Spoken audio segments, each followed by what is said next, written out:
Just 4 years old, you deal with what they call patient capital, but I've lived in Hong Kong in and out for 36 years. This is not a patient city, right? This is a city of action. So maybe we can start by kind of giving an update on 4 years in. What has surprised you most about the investment climate? Because Hong Kong obviously has had, through the pandemic and through some of the political turbulence, sort of some confidence crisis. What has surprised you the most about your remit and how it's been performing? Well, thank you, Stephen. Always glad to be sharing on the Bloomberg stage. From the HKIC's perspective, we were established in end 2022. But 2024 was the very first year of our full operation. But as you said, we basically have been through a great trajectory, seeing the bounce back of Hong Kong. The fact that Hong Kong bounced back is always well proven by track record. I think we have been through many different cycles in the past of different natures. But I think the speed and the scale of the bounce back is really a pleasant surprise of everybody. Just now the panel, I think people talk about how talents, how great firms like to have the foothold in Hong Kong as an international hub. So for us, we actually also see different dimensions. For example, setting off, we are charged with a mandate, due mandate. Not only bringing home financial return by investment, but we also want to bring new impetus of growth in upgrading our industry, AI applications, our future generations. We are very surprised, pleasantly surprised. Number one, the great pool of talents that Hong Kong have.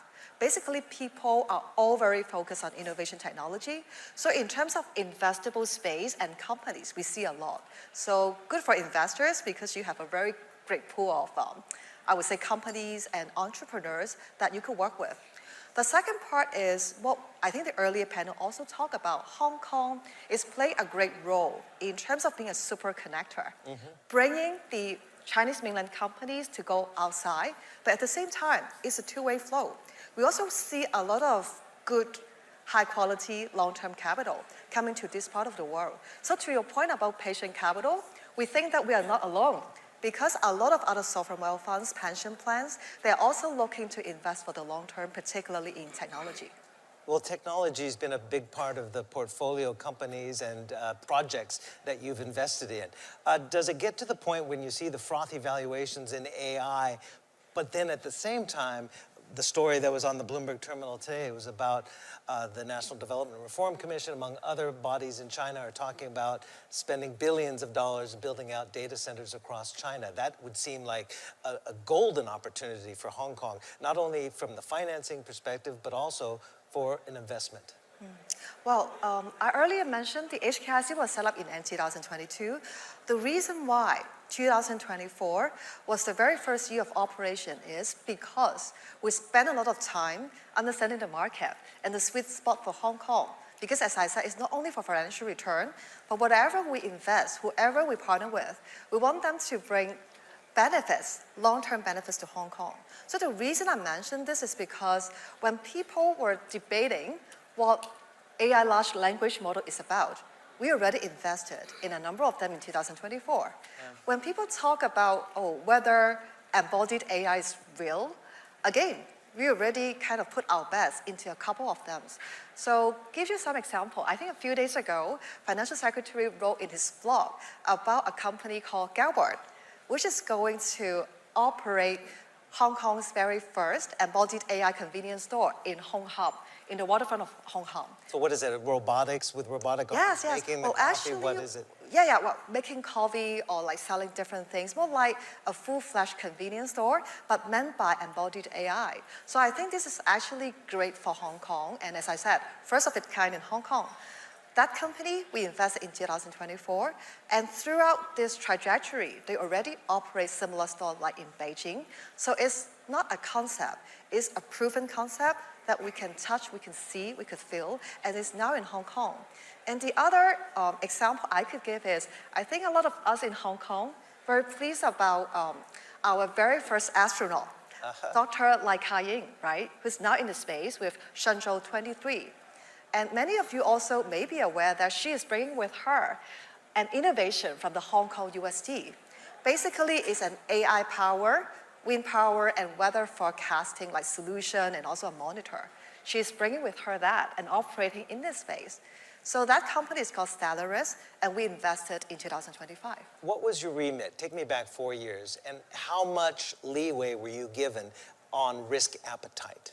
Because I would say in past, the Hong Kong government can be labeled as a bit conservative, but then you were given what was originally capital of 62 billion Hong Kong dollars, about 8 billion US. It's fully invested, isn't it? Yeah, it's pretty much fully allocated. Fully allocated Committed. right now. We'll get to in just a minute whether you're going to get some more in the coffers, but what was your risk appetite then versus right now?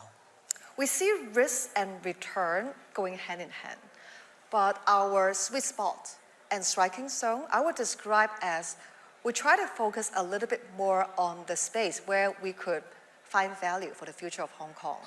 A few dimensions. Number one, if you look at the data we share, basically we invested around like 10% in really early stage, which is like pre-A round. So around 60% in what we call growth stage, which is actually ABC rounds. Basically early stage where we think we could bring value. The second point is about the fact that when we invest in those companies, those are bringing to us like cutting edge technology. We talk about AI, large language model, embodied AI, and now we're in areas such as commercial aerospace and also bring computer interface.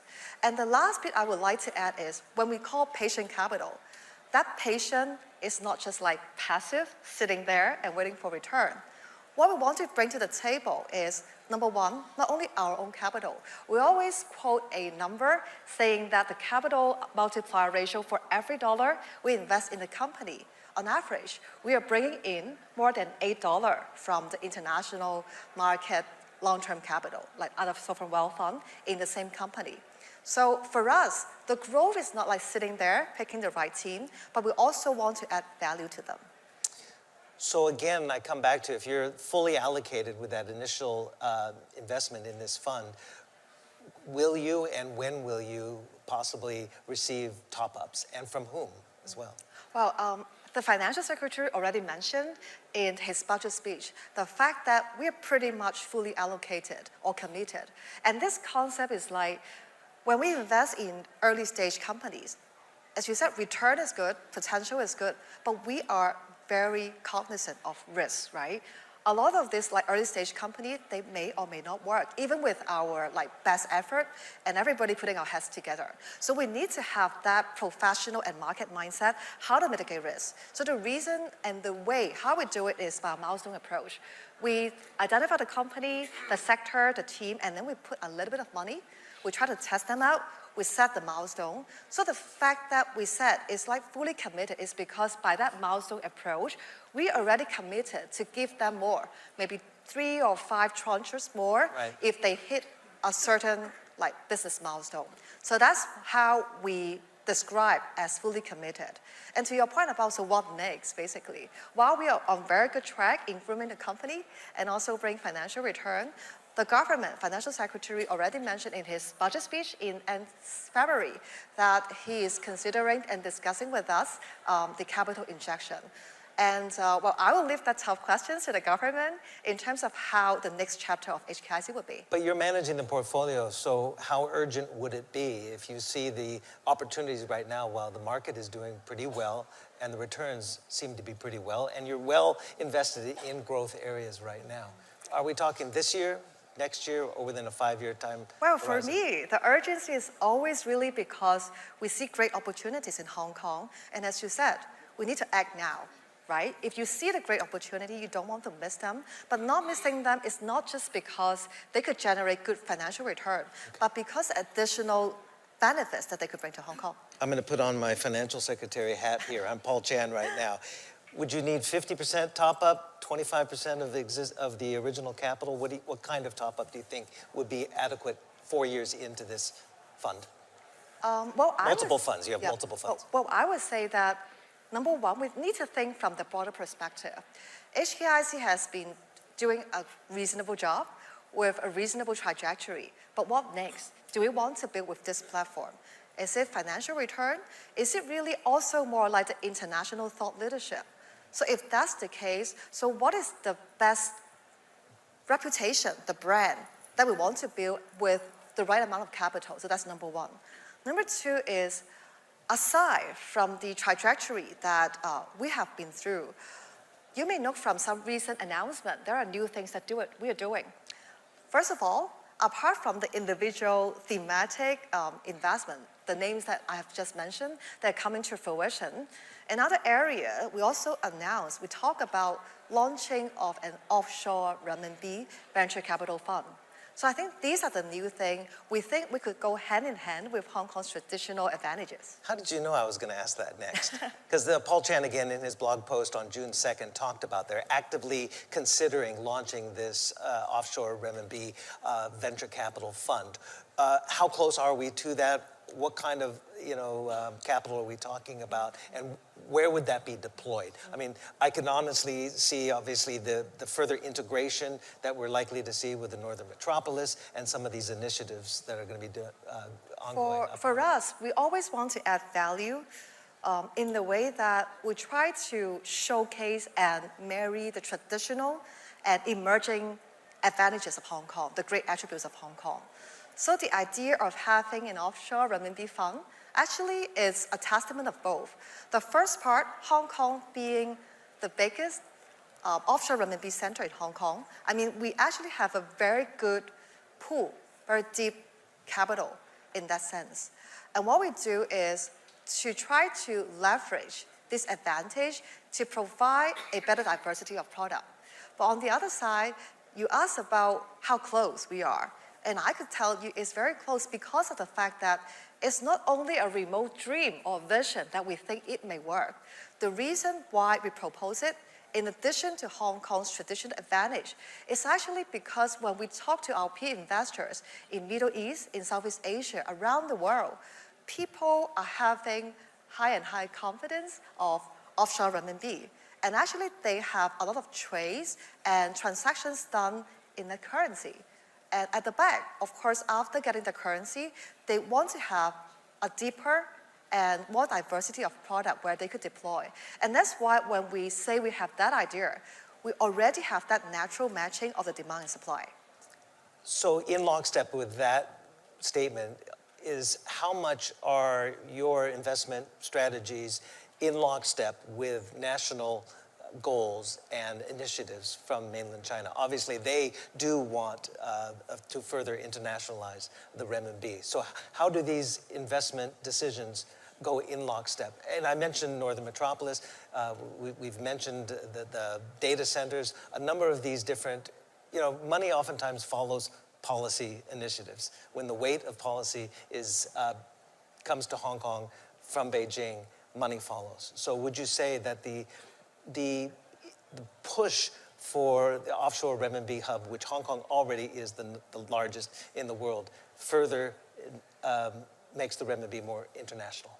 How it works for us, I think it's also the beauty of the HKIC is we are a testament of the integration of a very proactive government and also a highly efficient market.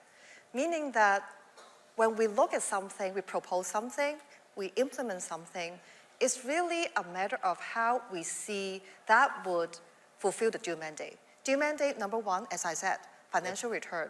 So that's why we actually always in consensus and dialogue with other peer investors because we speak the same language. And we look at like risk return, like macro, and a lot of these things in the same way. So that's the professional market side. At the same time, we exist for a reason.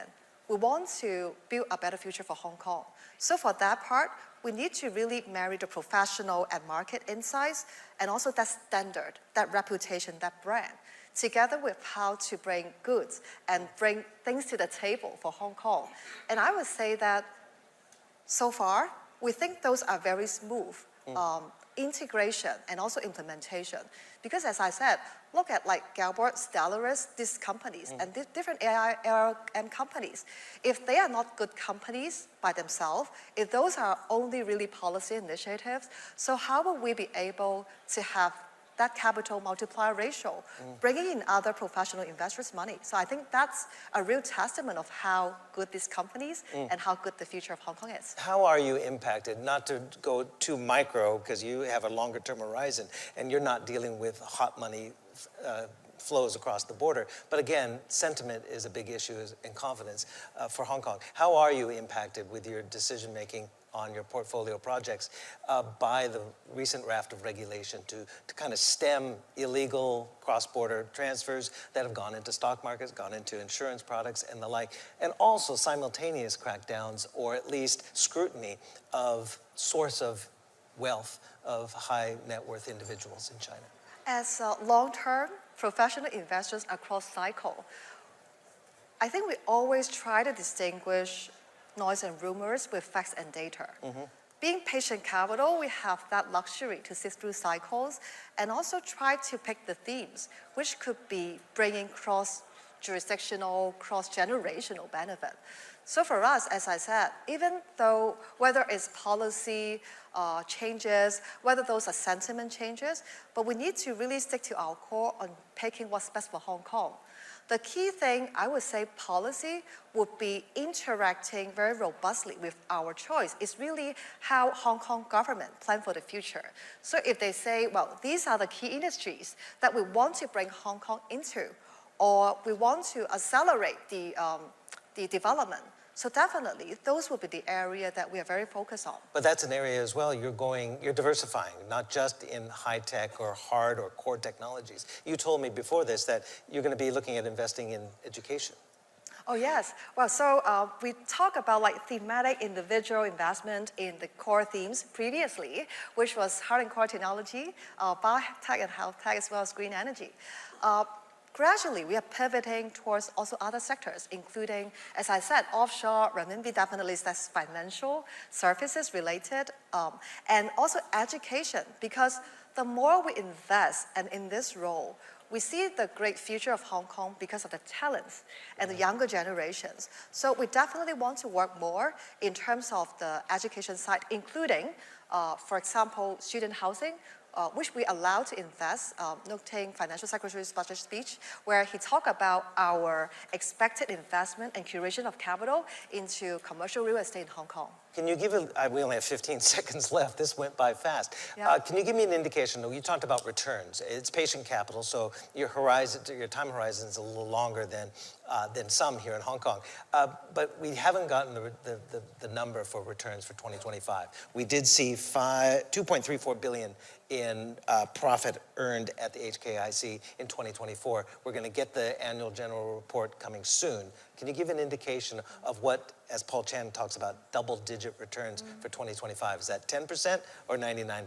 So I'll borrow his words, like double-digit return, and save the secret for the announcement of the annual report, which is coming online pretty soon, I think end of this month or early July. But I would say that it's a pretty decent number where, notwithstanding our due mandate, even if we compare that with professional market standard, we actually beat the benchmark.